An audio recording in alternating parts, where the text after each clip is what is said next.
জয় রাধে, জয় নিতাই চৈতন্য।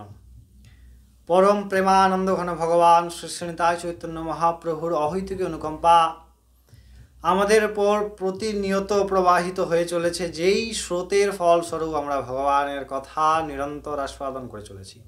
আমরা মহা সৌভাগ্যবান। প্রথম অধ্যায় থেকে শুরু করে সপ্তম অধ্যায় পর্যন্ত আমরা গতকাল বিশ্রাম করলাম।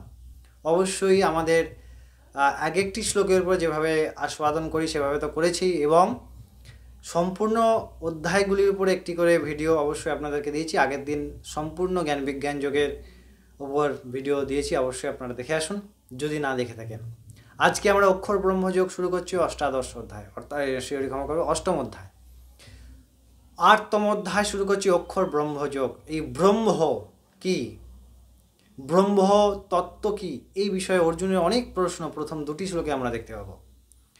ব্রহ্ম, ছান্দো উপনিষদে বলছেন সর্বম খলবৃদম ব্রহ্ম, সমস্ত কিছু ব্রহ্মময়, ব্রহ্ম সমস্ত জায়গায় ব্যাপ্ত। ব্রহ্ম ব্যাপ্ত হয়ে আছে, কিন্তু আমরা ব্রহ্মর অনুভব করছি না কেন? চিনি যেমন মিষ্টি, তো ব্রহ্মর স্বাদ কেমন তা কিভাবে বুঝবো? অনুভব কিভাবে করব? ব্রহ্মকে দেখব কিভাবে? চিনি যেমন দেখা যায়, জিহ্বার দ্বারা স্বাদ নেওয়া যায়, চোখের দ্বারা স্বাদ নেওয়া যায় না, ত্বকের দ্বারা স্বাদ নেওয়া যায় না, কানের দ্বারা স্বাদ নেওয়া যায় না, জিহ্বাই লাগে চিনির মিষ্টতা স্বাদ নিতে। তেমন ব্রহ্মবিদ ব্রহ্মৈব ভবতি, যিনি ব্রহ্মকে জানতে পেরেছেন তিনি ব্রহ্ম হয়ে গেছেন। ব্রহ্ম আর কিছু নয়, আমাদের স্বরূপ সাক্ষাৎ। আমরা জানতে পারবো যে মদগত চিত্তা মদগত প্রাণা বোধয়ন্তি পরস্পর। আমাতে চিত্ত অর্পণ করা, জেনে মেনে, ক্ষমা করবেন মেনে, প্রথমে মেনে তারপরে জেনে। অবশ্যই অনেক তথ্য আমরা এই অধ্যায়ে পাবো। আমরা একসঙ্গে এত কিছু জানলে তো হবে না, গুলিয়ে যাবে। এক এক করে জানি। প্রথমে চলুন প্রথম দুটি শ্লোক আজকে আস্বাদন করবো। এতে অর্জুনের অনেক প্রশ্ন, সেই প্রশ্নগুলি আমরা প্রথমে বুঝিনি ভালো করে। অর্জুন অক্ষর ব্রহ্মযোগে প্রথম এবং দ্বিতীয় শ্লোকে বলছেন, ভগবান শ্রীকৃষ্ণকে প্রশ্ন করছেন। অর্জুন উবাচ কিং তৎ ব্রহ্মা কিমধ্যাত্মং কিং কর্ম পুরুষোত্তমঃ অধিভূতং চ কিং প্রত্যমধিদৈবং কিমুচ্যতে। দ্বিতীয় শ্লোকে বলছেন, অধিয়জ্ঞা কথং হত্রা দেহে হস্মিন মধুসূদনঃ প্রাণকালে চ কথং জ্ঞেয়োহসি নিয়তাত্মভিঃ। অর্জুন বললেন, হে পুরুষোত্তম, কিং তদ্ব্রহ্ম,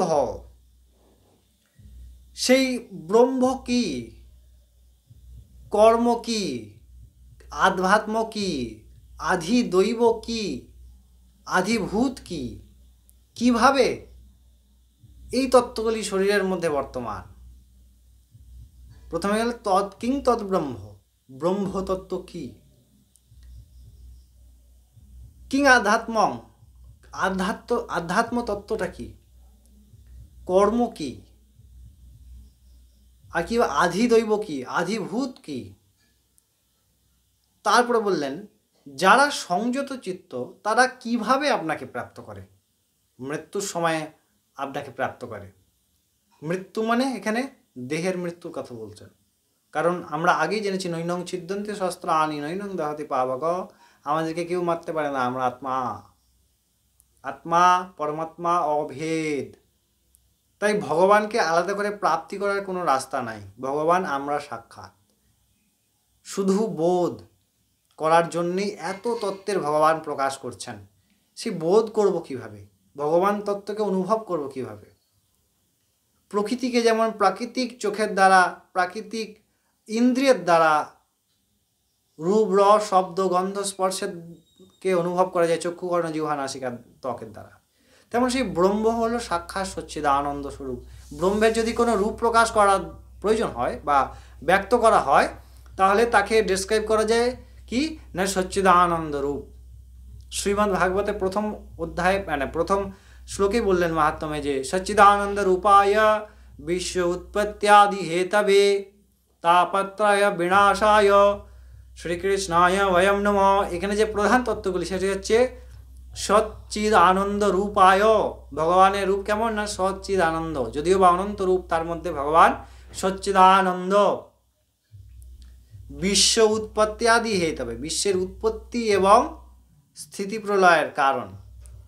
তাপত্রায় আধ্যাত্মিক, আধিদৈবিক, আধিভৌতিক, এই আধিদৈব আধিভৌতের কথা ভগবান বলছেন এইখানে এই শ্লোকে। এই অর্জুন প্রশ্ন করছেন ভগবানকে। তো আধ্যাত্মিক, আধিদৈবিক এবং আধিভৌতিক সচ্চিদানন্দ রূপায় বিশ্ব উৎপত্ত্যাদি হেতবে তাপত্রায়, এই তাপত্রায় তিনটি তাপ। বিনাশায়, ভগবান বিনাশ করেন। শ্রীকৃষ্ণায় বয়ম নম, সেই শ্রীকৃষ্ণকে আমরা সবাই প্রণাম করি। আহম আবম বয়ম, সবাই মিলে প্রণাম করছে। এই হচ্ছে সাধু।